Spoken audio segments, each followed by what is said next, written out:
10 minit sebelum helikopter dijadualkan mendarat di Pelantar Laut Utara, satu bunyi memecah suasana dalam kabin. Para penumpang memandang sekeliling dengan gelisah, tetapi tidak berkata apa-apa. Jadi bunyi itu diabaikan dan detik ke arah bencana pun bermula.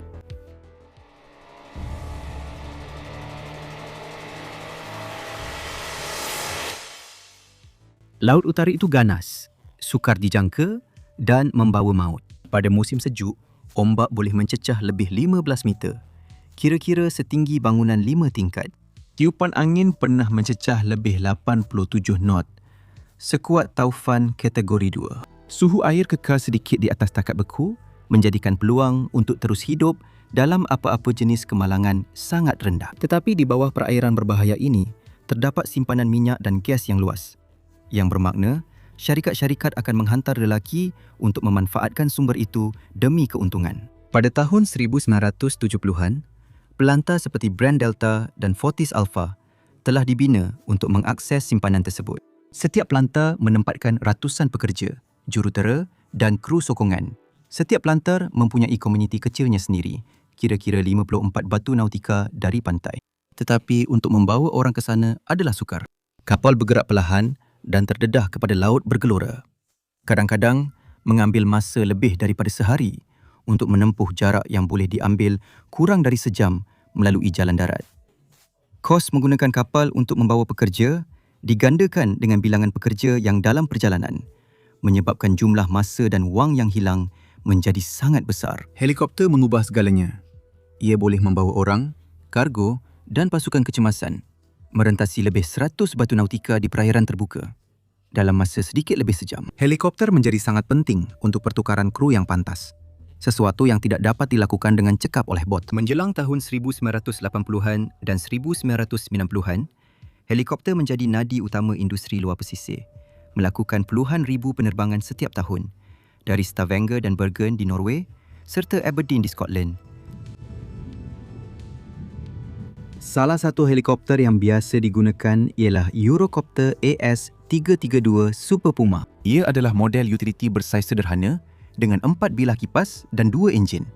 Dibina untuk 2 anak kapal dan 18 penumpang. Pada awal tahun 2000-an, banyak syarikat minyak melarang penggunaan tempat duduk tengah belakang yang mengurangkan kapasiti kepada 17 penumpang. Mereka mendapati terlalu sukar untuk mengeluarkan 3 penumpang melalui tingkap belakang dalam keadaan kecemasan. AS332 kemudiannya berkembang menjadi model EC225 dengan rotor 5 bilah dan kuasa enjin yang lebih tinggi, tetapi masih mengekalkan kotak gear rotor utama yang sama. EC225 Super Puma ialah sebuah helikopter berenjin berkembar, bersaiz sederhana, lebih panjang dan lebih moden berbanding AS332 yang asal. Ia membawa 2 anak kapal dan 19 penumpang dengan tali pinggang keselamatan 4 titik serta tempat duduk bersandaran tinggi untuk menyokong kepala dan leher semasa kemalangan. Pada 1 April 2009, penerbangan helikopter Bond Offshore 85N dijadualkan membuat beberapa perjalanan dari Aberdeen ke pelantar minyak di Laut Utara. AS332 Super Puma asal baru sahaja kembali dari pelantar Bruce dengan bilah kipasnya masih berputar. Kru bertukar giliran. Juruterbang baru menerima taklimat ringkas, pesawat diisi minyak semula dan penumpang mula menaiki pesawat.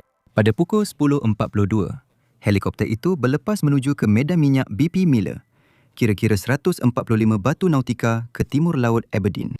Penerbangan itu berjalan lancar, tetapi 10 minit sebelum mendarat, para penumpang terdengar bunyi pelik. Mereka tidak fikir ia sesuatu yang serius, jadi tiada siapa yang memberitahu kru. Pada pukul 11.49, helikopter itu mendarat di pelantar BP. Dengan bilah kipas masih berputar, para penumpang turun, pesawat diisi minyak semula dan 14 penumpang baru menaiki helikopter untuk penerbangan pulang ke Aberdeen. Cuaca baik, dengan angin ringan dari selatan ke tenggara. Langit cerah dan beberapa awan terputus-putus di antaranya. Keadaan penerbangan lancar dan laut tenang. Pada pukul 12.03, helikopter itu berlepas dan naik ke ketinggian 610 meter dalam perjalanan pulang ke Aberdeen pada pukul 12.54. Pembantu juruterbang membuat panggilan rutin untuk melaporkan 14 penumpang berada di dalam helikopter dalam keadaan baik dan anggaran masa ketibaan pada pukul 13.14. 12 saat kemudian, Juruterbang menghantar panggilan Mayday diikuti oleh pembantu juruterbang yang mengulangi Mayday dengan butiran mengenai lokasi mereka. Helikopter itu seketika naik ke 670 meter, kemudian membelok ke kanan dan mula menurun dengan cepat.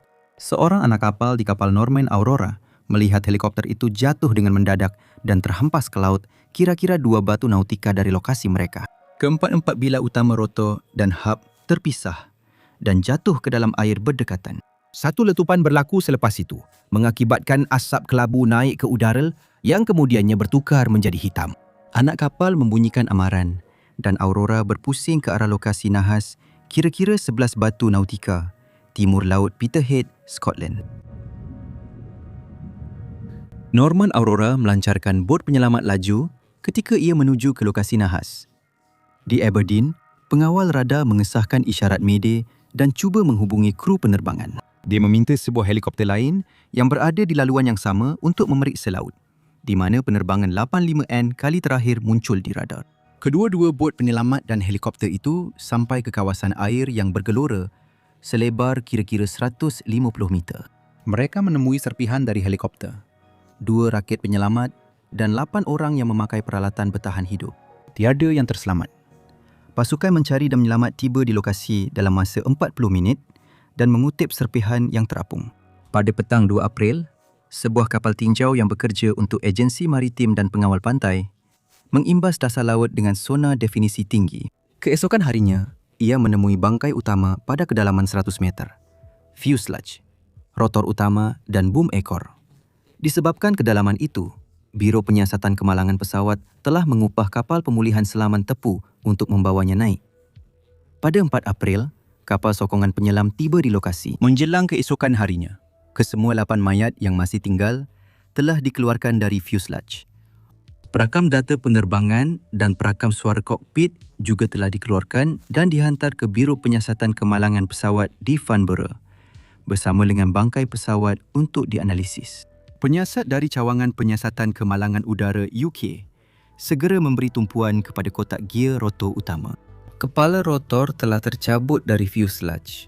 Enjin masih utuh dan kawalan tidak mengalami kegagalan.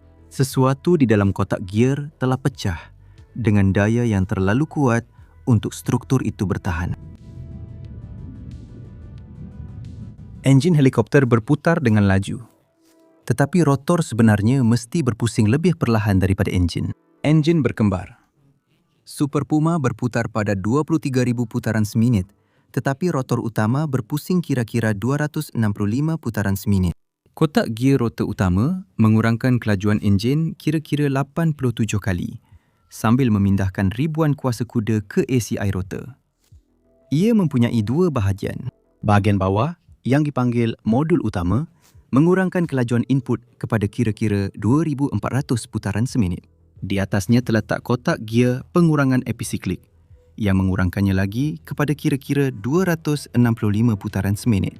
Di dalam modul atas terdapat sistem gear planetari peringkat kedua. Gear matahari tengah memacu beberapa gear planet yang berputar di dalam gear cincin apabila gear matahari berpusing. Gear planet mengorbit dan berkongsi beban secara sekata, menyebarkan daya yang sangat besar itu. Dalam Super Puma, gear planet ini menanggung antara tekanan paling berat dalam pesawat. Setiap satunya mengendalikan kuasa dalam puluhan ribu kuasa kuda.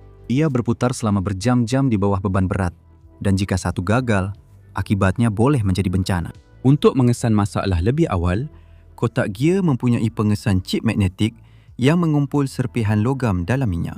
Jika gear atau galas mula haus, pengesan akan mengesan serbuk logam dan mengaktifkan amaran. Secara teori, ini membolehkan jurutera mengesan dan membaiki masalah sebelum kegagalan berlaku semasa penerbangan. Di dalam modul episiklik yang rosak, penyiasat menemui gear planet peringkat kedua dengan rimnya terbelah. Analisis mikroskopik menunjukkan garis-garis melengkung pada permukaan retakan, membuktikan bahawa retakan peletihan telah berkembang secara perlahan melalui keluli. Satu kecacatan kecil terbentuk jauh di dalam gear, merebak sedikit demi sedikit dengan setiap putaran, sehingga akhirnya mencapai rim, yang menyebabkan keseluruhan sistem gagal. Apabila rim itu pecah, gear tersebut hancur, menghantar serpihan keluli ke komponen berdekatan dan menyebabkan kotak gear tersekat. Enjin terus berputar, memaksa kuasa masuk ke dalam sistem yang tersekat sehingga pautan paling lemah, iaitu sambungan antara kepala rotor dan fuselage, terputus, lalu mengoyakkan rotor tersebut. Penyiasat kemudian menemui sesuatu yang lebih membimbangkan. 36 jam penerbangan sebelum nahas, pengesan chip telah mengesan serpihan logam mikroskopik yang hanya beberapa milimeter lebar. Jurutera penyelenggaraan memeriksanya, tetapi kerana prosedur untuk mentafsir serpihan chip tidak jelas, mereka hanya membersihkan pengesan itu dan mengembalikan helikopter itu ke dalam perkhidmatan. Tiada siapa yang menyedari bahawa zarah-zarah logam itu datang dari rim gear planet, satu amaran awal tentang retakan tersembunyi. Biro Penyiasatan Kemalangan Pesawat telah membuat kesimpulan bahawa kegagalan gear planet peringkat kedua menyebabkan nahas itu. Retakan keletihan telah berkembang, perlahan-lahan melepaskan serpihan yang memberi petunjuk kepada kerosakan serius. Tetapi tanpa panduan yang jelas, amaran itu tidak disedari. Dalam beberapa bulan selepas nahas itu, Biro Penyiasatan Kemalangan Pesawat telah mengeluarkan cadangan keselamatan yang mendesak. Pengendali helikopter telah diarahkan untuk menganggap setiap serpihan daripada pengesan chip sebagai amaran serius. Prosedur baharu telah diwujudkan untuk memperbaiki cara serpihan logam dianalisis. Mesejnya jelas. Serpihan logam dalam kotak gear bukan perkara biasa. Ia boleh menandakan kegagalan besar yang sedang berlaku. Industri bertindak pantas. Pihak berkuasa Eropah telah menggantung sementara operasi armada Super Puma L2. Pengendali penerbangan Bond Offshore, CHC dan Bristow menjalankan pemeriksaan terperinci ke atas helikopter mereka. Airbus Helicopters mengeluarkan buletin perkhidmatan baharu, mereka bentuk semula komponen, menaik taraf sistem pengesanan chip dan memberi jaminan kepada pengendali bahawa risiko telah difahami dan dikurangkan. Menjelang 2010, dalam masa kurang daripada setahun, armada Super Puma telah dibenarkan terbang semula. Helikopter-helikopter itu kembali beroperasi di Laut Utara, membawa ratusan pekerja setiap hari, dan keyakinan terhadap armada itu perlahan-lahan kembali pulih.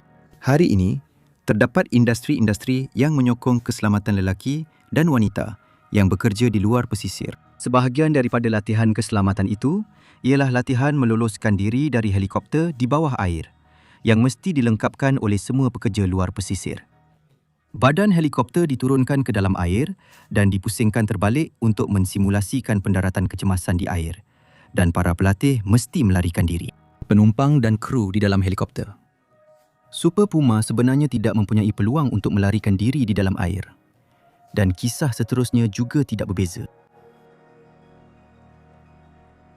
Pada 29 April 2016, 7 tahun selepas penerbangan 85N, sebuah pesawat perkhidmatan helikopter CHC berlepas di sektor Norway di Laut Utara. CHC mengendalikan penerbangan untuk Statoil ASA yang kini dikenali sebagai Equinor, termasuk laluan dari lapangan terbang Bergen-Flesland ke medan minyak Gulf X. Helikopter tersebut, sebuah Airbus EC225 Super Puma, versi terbaru dari keluarga yang sama seperti penerbangan 85N, sedang beroperasi sebagai penerbangan 241. Pada pagi itu, kru telah pun menyelesaikan satu perjalanan pergi balik ke pelantar Gulf X-C dan kembali ke Flesland. Pada pukul 10.05, mereka berlepas semula ke Gulf X-B. Selepas mendarat di pelantar, bilah kipas helikopter terus berputar ketika penumpang turun dan 11 penumpang baru menaiki helikopter. Proses pertukaran penumpang itu mengambil masa 12 minit. Pada pukul 11.16, penerbangan 241 berlepas untuk kembali ke Flesland, naik ke ketinggian 900 meter dengan pembantu juruterbang mengawal pesawat.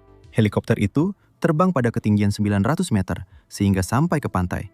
Kemudian menurun ke 610 meter selepas mendapat kebenaran daripada kawalan trafik udara, terbang pada kelajuan 140 knot. Beberapa saat kemudian, kelajuan enjin menurun dengan mendadak. Rotor utama condong secara tidak menentu. Terdapat bunyi geseran logam. Kemudian, satu dentuman kuat. Rotor itu terpisah sepenuhnya dan helikopter mula jatuh dalam lengkungan balistik. Orang di darat lebih satu batu jauhnya mendengar bunyi logam itu dan mendongak untuk melihat helikopter jatuh tanpa rotornya. Beberapa saksi yang berdekatan melihat bahagian-bahagian terpisah. 8 penyelam yang sedang bersiap untuk menyelam di jeti Turai mendengar bunyi itu. 2 daripada mereka mempunyai kamera topi keledar yang merakam kejadian itu. Tanpa rotor, Helikopter itu berpusing ke kanan hampir satu pusingan penuh, berputar ke kanan, kemudian berpusing ke kiri apabila muncungnya jatuh secara menegak. Pada kira-kira 11.55, ia melanggar pulau kecil Stories Kittleman, berhampiran turoi di perbandaran Oygarden, membunuh kesemua 13 orang serta-merta. Impak itu memusnahkan helikopter dan kebanyakan serpihan tergelincir ke dalam laut, berhenti beberapa meter dari pantai pada kedalaman kira-kira 5 meter. Satu awan putih uap bahan api naik dan terbakar, menyebabkan kebakaran di pulau itu. Serpihan, bahan api, dan minyak tersebar di darat dan laut. Rotor utama yang terpisah itu terbang secara berasingan, mendarat di Pulau Storskora, kurang daripada setengah batu ke utara dari lokasi utama nahas. Pada pukul 11.57, sebuah pesawat pengawasan mengesan asap di kawasan itu dan mengesahkan nahas tersebut. Perkhidmatan Trafik Udara segera memaklumkan Pusat Penyelaras Menyelamat Bersama bagi Norway Selatan. Pada pukul 12.16 selepas impak, pasukan penyelamat mula tiba. Sebuah bot kembung tegar tiba di lokasi nahas terlebih dahulu, diikuti 1 minit kemudian oleh 2 bot yang lebih kecil. Jabatan Bomba Sotro tiba dengan 3 kenderaan dan 6 anggota. 2 anggota bomba dibawa ke pulau kecil itu, tetapi mendapati usaha menyelamatkan nyawa adalah mustahil. Tidak lama kemudian, pasukan penyelamat tambahan dari Jabatan Bomba Oygarden dan Bergen tiba, disertai oleh polis, Angkatan Tentera Norway, kru ambulans udara dan unit pertahanan awam. Pada pukul 13.05, penyelam pertama memasuki air. Usaha pemulihan bermula sejurus selepas nahas itu. Dalam tempoh 24 jam, kokpit, perakam suara dan perakam data penerbangan telah berjaya diambil dari laut. Pada 30 April 2016, bangkai utama telah diangkat dari air dan rotor utama yang terpisah telah diambil dari Pulau Storskora. Beberapa bahagian kotak gear utama, termasuk 2 keping gear planet peringkat kedua yang retak, telah ditemui. Serpihan dari helikopter itu tersebar di kawasan seluas 180,000 meter persegi. Beberapa komponen utama kotak gear dan bahagian pemasangnya hilang, menyebabkan pencarian besar-besaran di darat dan laut dijalankan. Pasukan Pertahanan Awam Norway mengimbas pantai dengan pengesan logam, manakala penyelam dari Jabatan Bomba Bergen dan Tentera Laut mencari bahagian dasar laut mengikut grid. Sebuah kenderaan kawalan jauh dan alat luncur selebar 1 meter yang dilengkapi dengan 14 lengan magnet digunakan untuk menyapu dasar laut. Menjelang September 2016, pencarian yang teratur telah berakhir. Kebanyakan bahagian kotak gear telah ditemui, tetapi pembawa gear planet peringkat kedua dan palang gantungan hadapan masih belum dijumpai. Dengan persetujuan Lembaga Penyiasatan Kemalangan Norway, tapak kemalangan itu dijadikan tapak latihan untuk sekolah menyelam tentera laut. Pada Februari 2017, semasa salah satu latihan menyelam ini, pembawa planet peringkat kedua yang hilang akhirnya ditemui. Penyiasat dari Lembaga Penyiasatan Kemalangan Norway disokong oleh Biro Penyiasatan Kemalangan Pesawat UK dan Airbus Helicopters memeriksa bangkai pesawat tersebut. Di dalam kotak gear, mereka mendapati gear planet peringkat kedua itu hancur, hampir sama seperti dalam kemalangan sebelum ini. Analisis mikroskopik menunjukkan corak kegagalan yang sama.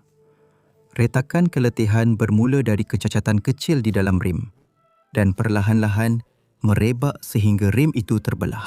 Apabila ia gagal, serpihan-serpihan telah memusnahkan gear-gear berdekatan, menyebabkan rotor terpisah daripada helikopter. Selepas nahas penerbangan 241, jurutera dan penyiasat tertanya-tanya, bagaimana sebuah kotak gear boleh gagal sepenuhnya tanpa sebarang amaran? Untuk mengetahuinya, mereka mengkaji bagaimana retakan keletihan terbentuk dan mengapa ia begitu sukar dikesan di dalam kotak gear helikopter. Gear planet peringkat kedua dalam Super Puma adalah kira-kira sebesar pinggan makan malam yang diperbuat daripada keluli ultra keras dan seberat beberapa kilogram. Setiap kali rotor berpusing, giginya bersambung dengan betul dengan yang lain, memindahkan ribuan kuasa kuda sebanyak 265 kali seminit, berjuta-juta kali sepanjang hayatnya. Di dalam keluli, tekanan sangat besar. Walaupun gear itu kelihatan pejal, ia sebenarnya terdiri daripada kristal mikroskopik dengan kecacatan kecil. Lama-kelamaan, kecacatan ini menumpukan tekanan, membentuk retakan yang tersembunyi di bawah permukaan. Retakan itu membesar secara tidak kelihatan dan tidak melepaskan serpihan sehingga ia sampai ke permukaan. Selalunya hanya sebelum kegagalan sepenuhnya. Ini bermakna masalahnya bukan kerana terlepas amaran, tetapi kegagalan tanpa sebarang amaran langsung. Pengesan serpihan, iaitu sistem keselamatan utama, hanya berfungsi apabila serpihan beredar dalam minyak kotak gear. Jika retakan itu kekal di dalam, tiada apa yang boleh dikesan sehingga sudah terlambat. Walaupun begitu, pengesan serpihan ada hadnya. Ia adalah palam magnetik kecil, hanya beberapa sentimeter panjang, yang hanya menarik zarah yang lalu dekat dengannya. Minyak bergerak secara tidak menentu melalui kotak gear. Jadi, tidak semua serpihan sampai ke pengesan, dan retakan kecil mungkin langsung tidak melepaskan serpihan. Untuk penerbangan 241, penyiasat menentukan gear itu gagal secara dalaman tanpa melepaskan serpihan sepenuhnya, sekaligus meminta satu-satunya sistem amaran yang ada. Kotak gear helikopter adalah sangat penting dan rapuh. Ia menanggung daya yang melampau tanpa sebarang sistem sandaran. Apabila ia gagal, pesawat itu akan terus jatuh dari langit. Pada tahun 2009, amaran telah terlepas. Pada tahun 2016, tiada amaran. Kedua-duanya berakhir dengan cara yang sama. Rotor tercabut dan nyawa terkorban dalam beberapa saat sahaja. Dalam beberapa bulan selepas nahas itu, pihak berkuasa Eropah telah menggantung operasi semua helikopter EC-225 dan AS-332 Super Puma. Pekerja luar pesisir enggan menaiki helikopter tersebut, malah mengadakan protes dan menggelar pesawat itu sebagai keranda dengan bilah berputar. Airbus Helicopters berusaha untuk mendapatkan semula keyakinan dengan mereka bentuk semula gear, memperbaiki sistem pemantauan dan memperkenalkan prosedur pemeriksaan yang lebih ketat. Mereka menyatakan kegagalan itu berpunca daripada kecacatan pembuatan yang jarang berlaku dan telah dibaiki. Pekerja minyak masih tidak yakin. Di UK dan Norway, Kesatuan Sekerja menuntut agar Super Puma dikeluarkan daripada perkhidmatan. Menjelang 2017, pengendali utama seperti Bristow dan CHC mengesahkan mereka akan menghentikan penggunaan EC-225 bagi perkhidmatan di Laut Utara. Keputusan itu menamatkan peranan Super Puma di rantau tersebut. Ia masih digunakan di bahagian lain dunia, tetapi di UK dan Norway, nama Super Puma dikaitkan dengan tragedi dan kehilangan. Untuk menonton video bencana terbaru kami, klik pautan di skrin sekarang.